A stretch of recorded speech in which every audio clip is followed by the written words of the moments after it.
Computer. All right, so this is the biggest official part of our meeting, and I will start with my presentation about mixing creative photography techniques. I have this presentation here for you. Let me know, can you see the presentation, guys? Yep, all right, okay. I just want to get rid of this window. Okay, perfect. So today we are talking about mixing creative photography techniques. A few, I don't know if you have been here before or if this is your first time being part of these meetings.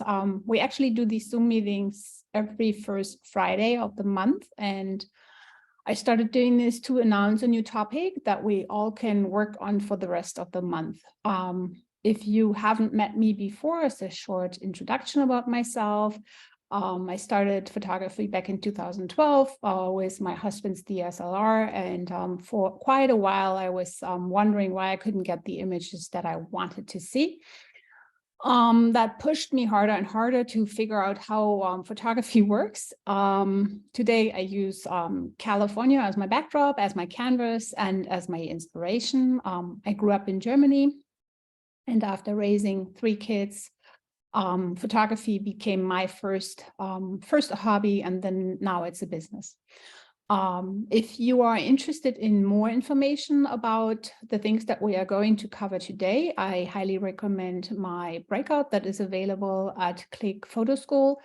It's a self-paced workshop, currently available for $39. I think that's a steal for the amount of information that is in there.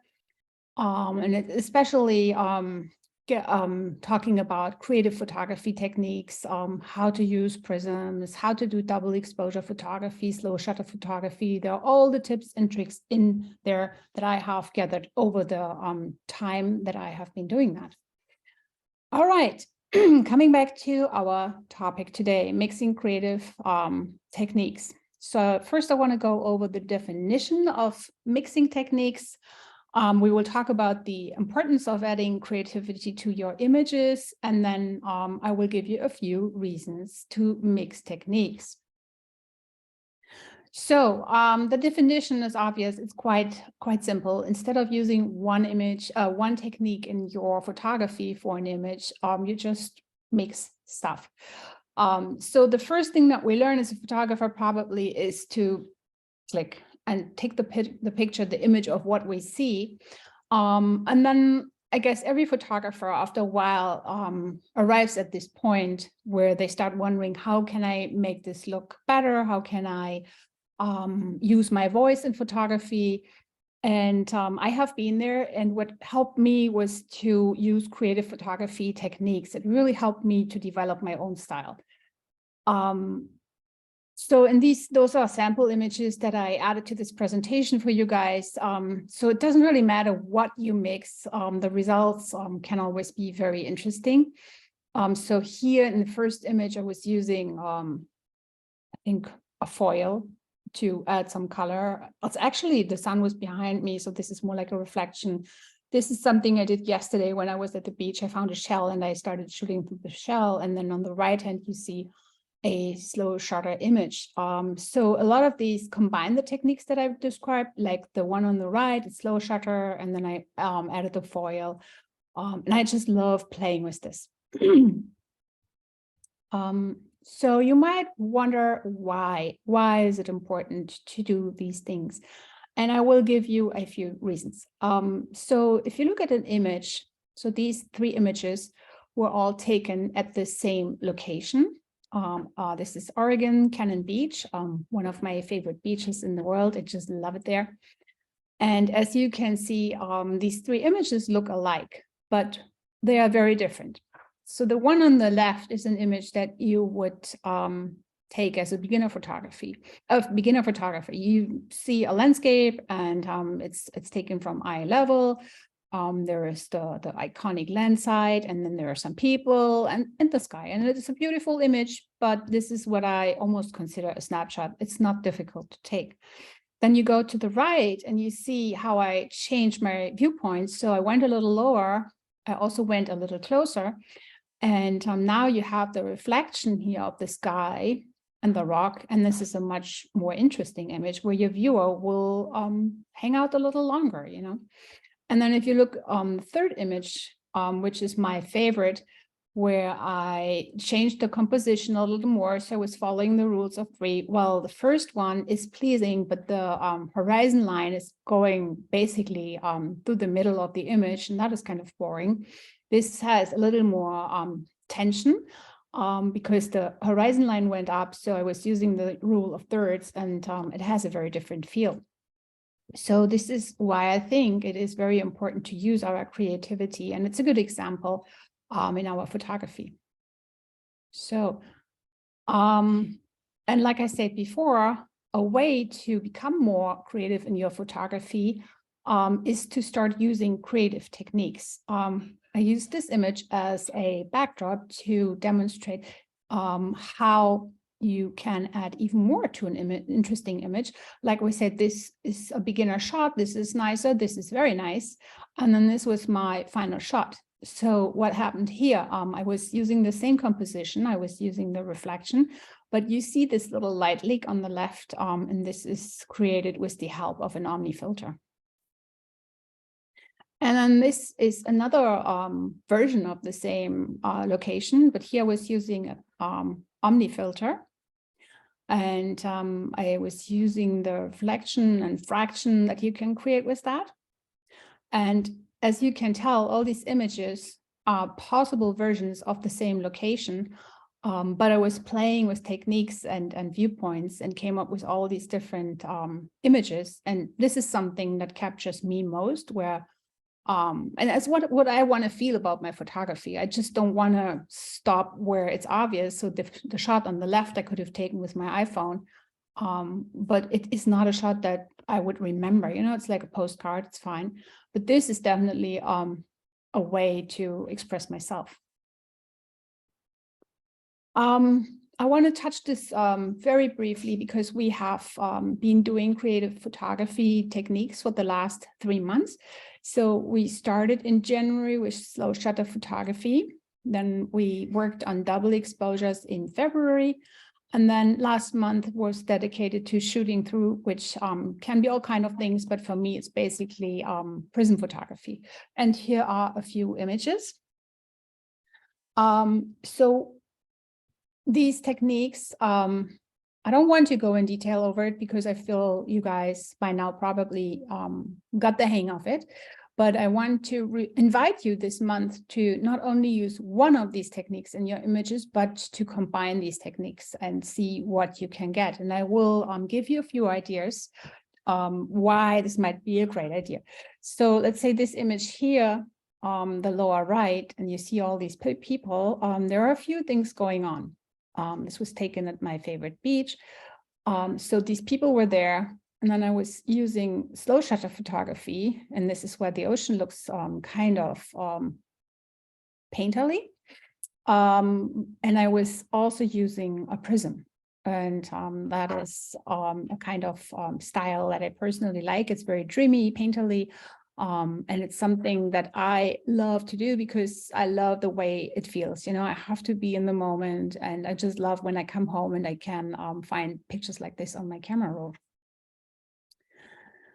All right, let's go to the next topic, tips and tricks in mixing techniques. So my first tip for you is take it easy and do it gradually. So instead of going crazy and maybe trying a slow shutter and a prism and a specialty lens, let's say a lens baby lens, a manual lens, all this at the same time, this can be very frustrating. I would go step by step in adding techniques. So if you're not familiar with the techniques that I just covered, I would start with learning about slow shutter photography. I would continue with double exposures, and then I would dedicate some time to prism photography. And if I say some time, I think a month, maybe even longer. It could be up to 3 months. I mean, this is what I have been doing in the past, is a very good time frame to learn these techniques. And then once you're familiar with one technique, you can start adding on and play with different techniques. So an image like this is a double exposure. The first exposure is our regular image. These two people here are at the beach, and this is in focus. It looks a little blown out because there is a second image on top of this, and the double exposure was done in camera. So now you might wonder how I created these, the texture in the image. So this is the second exposure, and what you see is the ocean. It's waves, and I was setting my aperture to 16, and then I moved my camera while I took an image of the water below me. I also added a foil, so that created the colors here. And then I added that on top of the first image. And this is why it got the look that it has. But to get there to this point where you mix these techniques and you kind of get an idea of what will happen, that takes a while. So we covered the first point. I always recommend start simple, add techniques gradually. Don't go for everything right from the beginning. It is overwhelming, it is confusing, it can be frustrating. Also very important, pay attention to your composition. It might be very tempting to go crazy with effects, but never neglect your composition. So an image always, a good composition is always required. So rules of thirds, a straight horizon, all these things, they also are needed when you work with techniques. You cannot neglect that. It's also very important to know a little bit about color choices. And we will go over that during this during this presentation, but I want to start with this image. So an image like this, the orange tones, I talked about that, and you might have seen my Instagram reel yesterday. This image is a picture that I took yesterday at the beach. It was in the morning. And after taking a few snapshots, this is what I always do to warm up. I was sitting at the beach, I was taking it in, there were a lot of surfers. And then at one point I realized, ooh, there's a nice shell next to me, and I picked it up and I looked at it, and first I was a little disappointed. I'm like, oh man, it has a hole. But then the next thing was like, oh, it has a hole. I might be able to use it in my photography. So when I first used it, it was dry and it didn't do anything because the hole was too small. The picture got very dark. But then I put it in the water, so it was wet again. And then I was holding it in front of my lens, and this is the image that I got. So these are the two guys. They were visible through the hole. I was also holding the shell in a way that the sun was hitting it from the back. So this is basically light that is reflected on the shell, the light area that you see on the right of the image. And with that, I come to my next point. Make sure that you use appropriate exposure when you do double exposures, when you add prisms, when you play with mixing techniques. And I say appropriate exposure because your camera will always tell you this is the right exposure, but that doesn't mean that it is the exposure that you need for your creative vision. So play with underexposing an image, also play with overexposing images and see what you get, and think about the mood that you create. Talking about mood, mood is highly influenced by your use of color. An image like this, it lives because of its color, you know. So the play of the pink and the blue here, those are complementary colors that makes the picture interesting. And it gives you the idea of something dreamy. The colors are not too saturated. It's more on the pastel color palette here. But again, it's also vibrant and positive because of all the red and the play of the red and the blue. So it is important to learn a little bit about colors, the impact that color has on your message. So you want to learn a little bit about the fact that dark colors tend to create a moody atmosphere, while bright colors, for example, are considered friendly, or overexposed images seem to look airy and friendlier. That is something you need to put in consideration, and why I say pick your appropriate exposure. Also make sure that you find colors that go well together. So the light pastel colored sky here goes very well with the turquoise. If the water would be muddy brown, this would be a very different image. It wouldn't feel that light, and this has morning vibes, and then the birds that are flying away, it gives you some sense of hope. If you use more saturated colors, on the other hand, and this was taken on the same morning, I took this image too yesterday morning, but here see how, again, same technique, I was using the shell here, and you see this warm and yellow area in the image that was the reflection of the shell, and here it's obviously some water on the shell, so this is where the sun was hitting from behind. And then we have the cold tones here, the blue, and the reason it goes so well together is because we have the complementary colors again of yellow, orange, blue, and turquoise. And the feel is a little more dynamic than this. This is more on the dreamy side, mellow, while this is a more energetic image. It is also interesting and important to learn about hue, intensity, tint, and shades of colors.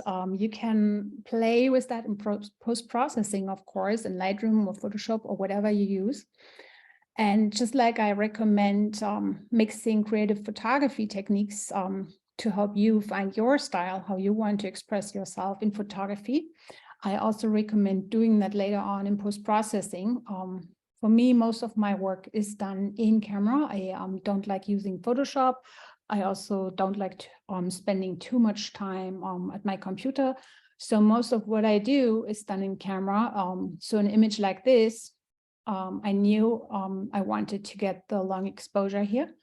And I knew this would look pretty blown out, but since it was early morning, there are still all these pinks and the whites. If I would have taken this image around lunchtime, it would have had a different feel. So the water would have looked darker, and this would have been very blown out, and it would have had a very different feel, not the dreamy feel that I love in my photography. So that's a part of the presentation that I actually love. So I talked about the shell that I found yesterday morning. I thought it might be interesting for you guys to see. So it's not a sharp image. I'm sorry about that. It's more an artistic image, but you still see there's the hole that I was talking about. And this is the shell that was holding. And you see it's wet here. And this is the reflection that I was talking about that you can get when you use something shiny. If the object isn't shiny, adding water to it is always oftentimes it's a nice trick to make something shiny. As soon as it is shiny and you have a light source, so you can see the light is coming from the side, and you can catch it and you can get all these nice little sparkles in your photography. I have used many other things, and once you start using objects in your photography, you will see the only limitation is your mind. So this is could be a little guessing game for you guys, what I have done here. So this is first a double exposure. I took the image of the bird, and I was happy about it because of the way the sun hit the bird in the sky, and I just love the warm tones here. And then I was carrying my Lensbaby Omni filter, and I was taking an out of focus image of the Lensbaby Omni filter. And if you have never seen one before, so this is how the thing looks that I used to create this image. So this area, all those colors here, this is the little piece of glass that I used in front of my lens. And I was taking this out of focus second exposure on purpose because I didn't want people to think, oh, what is that in the image? I wanted them to get the idea of colors. And I just love the play of the turquoise, the yellow, the orange, the purple. That is something I can never get enough of. But you could also use this in a very different way, the same tool, going back to the beginning of the presentation. Could probably do that in a faster way. So if you look at this image, for example, that is the same tool, but here I was using it in a different way. I was holding it in a different way towards the light. So the reflection is on the what is it called? So the piece of glass is fractured, and those edges, they caught the sun, and this is why we have these bubbles, and it looks very different, even though it is the same tool, but just holding it in a different way and catching the light in a different way can create a very different effect. Going back to where we left. So this is something, I hope it gives you ideas of what can be done when mixing techniques and getting creative with photography. What I love about it is it unleashes my mind. You know, instead of being stuck at a location and thinking, oh man, I have seen this a million times, I start thinking, how can I make this look different? So this is a pier that I often visit. And here I was adding a foil. I was holding, I was bending the foil so it looked like a little tunnel. And then I took this image, and this is the foil that I was using. So very simple. Once you know what you do, I think by now most of you have heard that it is important to do this with a wide open aperture, or you will see a sharp outline of the foil and it will not look as dreamy. I have used other things in my photography. One thing that keeps coming up is probably one of the craziest, many people think. Those are little ice cream spoons. You might be able to see the outline of the spoons. So if you go to an ice cream store and you have these little translucent plastic spoons, they come in all kind of colors, pink, yellow, turquoise, green. You can hold them in front of your lens, have it wide open and shoot through those. If you make sure that you get the light from the right side, and you can get all kind of beautiful effects like little pastel rainbows. All right, with that, we are almost coming to the end of my presentation. I have a few more thoughts for you. I wanted to remember that all these techniques that I mentioned, and especially mixing them, really requires practice and experimentation. Be open, have no expectations, just start somewhere. What I love about it most, about this whole approach of photography, and this is why I came up with the idea of dedicating the month of April to it, is when you're stuck, no matter what it is, are you stuck in a rut, or do you want to try something new, or don't you know how to express your style, find your style? It will help you with that, you know. And for me, it was very helpful, and still is, to go out and just play. I mean, sometimes I see a tree like this, it's spring, and I see the flowers. And of course, you can do the close up and you can do the low depth of field, and that is beautiful, but we all have seen this before. So I sometimes just go with how I feel, you know, like on a day, I mean, it's pretty obvious how I felt on this day, I guess.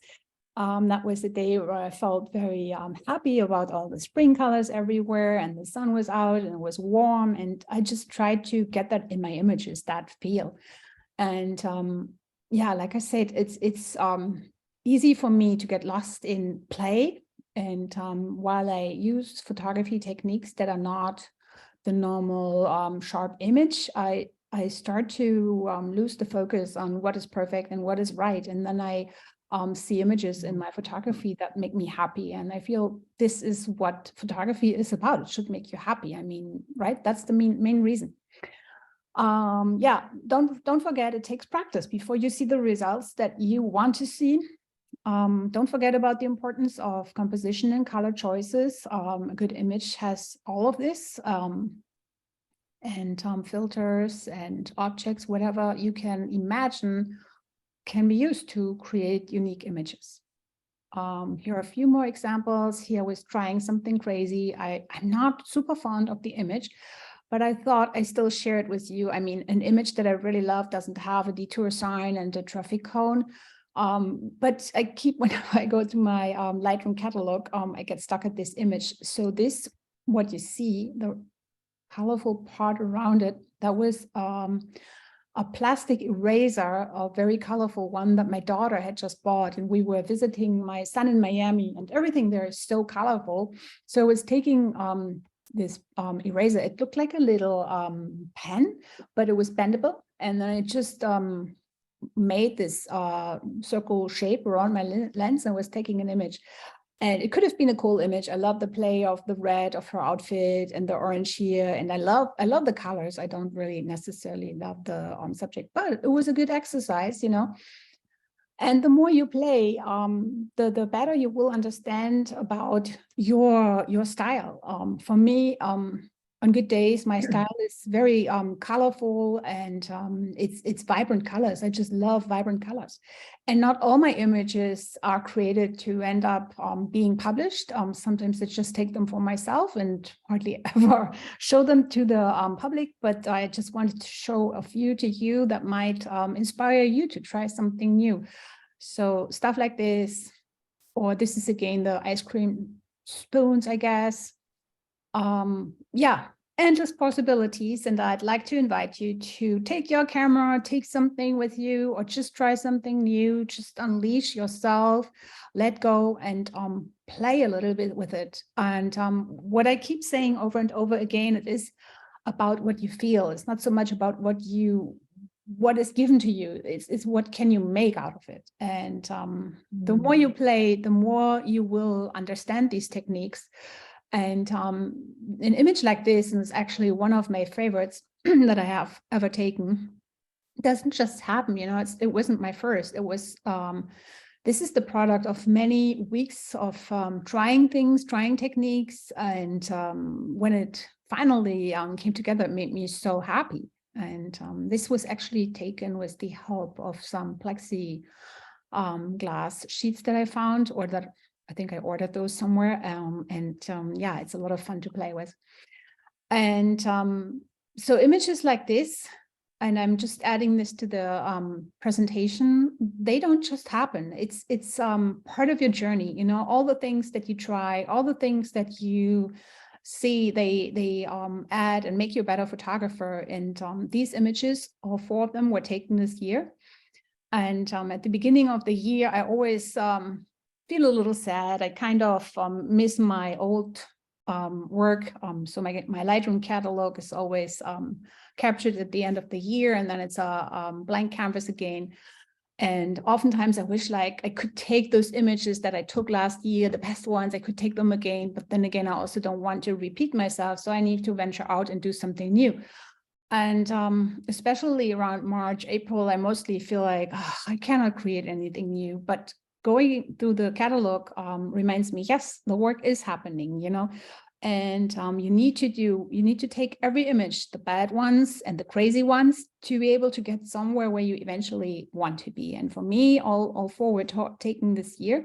And I love how the color plays, like the blue here, the greens, the orange. You can see that they were taken in the same year, and how my focus is sitting on these kind of colors right now. Oops, that's not what I wanted to do. Okay.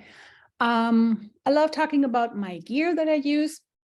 So honestly, I use such a big variety of stuff.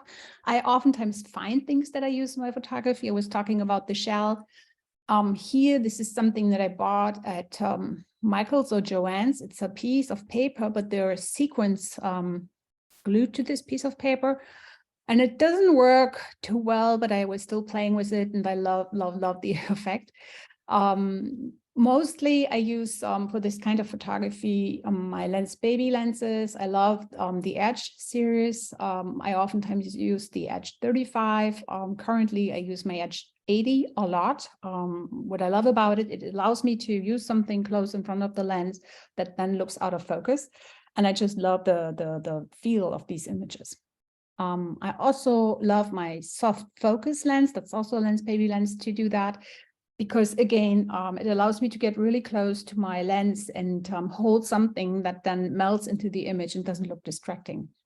I also use a lot of Lens Baby Omni filters. I have a big collection, and I love putting random filters into my pockets before I leave the house. But color foils, plexiglass, jewelry, basically anything that is colorful and transparent can work in front of your camera. If it is not shiny, that's the only problem, then you need to find a way to make it shiny. And don't forget the tip to use some water. That will make a difference. If you need anything Lens Baby related, I have a coupon code for you guys. It's WRECKHON.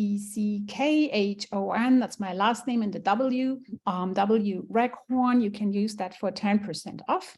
And if you have more questions, Don't hesitate to contact me either via email, californialoverphoto@gmail.com. There is a dot behind the photo. That is not correct. So forget about it. It's californialoverphoto@gmail.com, or find me on Instagram under California Lover.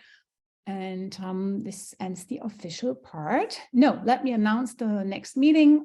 We always meet on the first Friday of the month, where we'll announce a new topic and give you some tips and tricks, and hope to keep you inspired. With that, I will stop the recording part. And we are back. If you have questions, now is a good time to ask your questions. 1 second. I don't want to share my screen anymore. Stop share. So, okay, here we are again. Can you see me again? Yes. Okay.